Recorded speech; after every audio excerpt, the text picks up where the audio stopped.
Alright guys, good morning, Mr. G bringing you coffee and Crossout. Today we're doing a guide video. I'm going to tell you all the things that maybe you didn't know in Crossout. Now, if you're an old player, you probably know most of these. Hopefully I know one or two maybe you didn't know, but if you're new, stick around. And hopefully you're going to learn just a thing or two about the UI and just some basic facts in Crossout. So let's get to it. We're going to look at parts first. And one thing I didn't know first off the bat, something that actually changed from closed beta, was that things like engine covers, buggy floors, basically any sort of grill part that looks like things are going to pass through it is going to add no hit points to your build. Like I can slap that on there, nothing.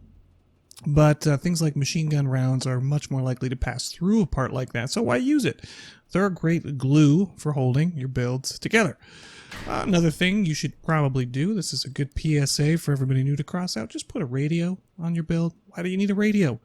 Well, you can get information from your allies and you can give information to your allies, which is a pretty handy thing, knowing where the bad guys are.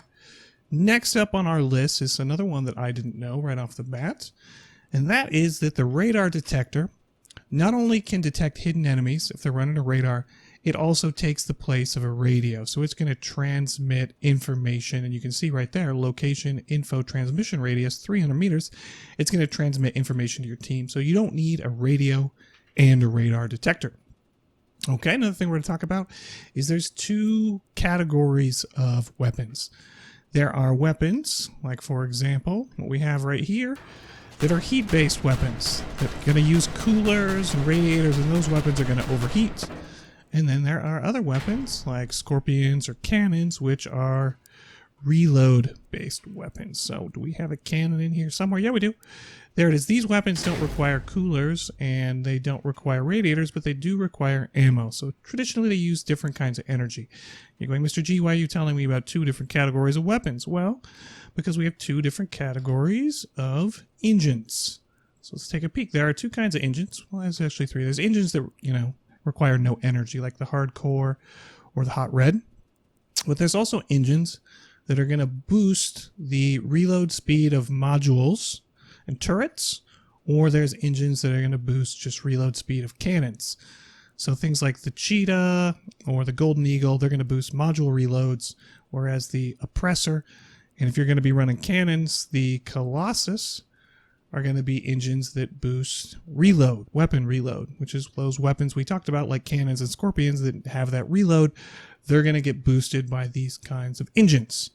All right, what else? We're going to talk about wheels. Probably all knew this one, but if you're brand new to Crossout, there's two kinds. There's ST wheels and there's regular wheels. ST wheels have steering built in. They even added a nice little icon so you can see it right there. Non-ST wheels do have a bit of steering built into them, but not very much.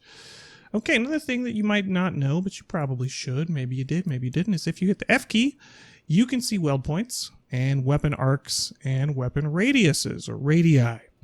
Another thing you can do is in Garage, if you're test driving, you can hit N and you can see your build's center of mass. So you've got a little green, blue, and red arrows in there. Center of mass is really important to know, especially on hover or light builds. Another thing maybe you didn't know is you can hit O and you can spawn bots in Garage. Yet another thing you can do in Garage is you can hit, let's hit N, turn that off, you can hit Alt-Z, and you can get rid of your user interface, and you can take nice thumbnails or screenshots or pictures. And lastly, you can hit Alt, and you can move your camera angle, and your guns will stay in the same position. Great for taking photos, or if you want to look around and you don't want your really slow moving gun to turn, like let's say something like a mammoth. Another thing you maybe didn't know, but you probably did, is if you take a fuel barrel or a fuel tank into combat with you and you survive, you can end up with fuel at the end of the match, which you can sell for money.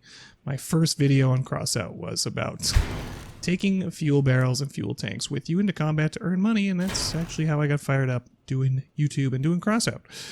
And lastly, if you're going to make a raid build, make sure you put your weapons way up above the cab, somewhere up here, because the bots are always going to target your cab and your weapons will most likely survive if you're doing raids. It also works for bots in combat as well.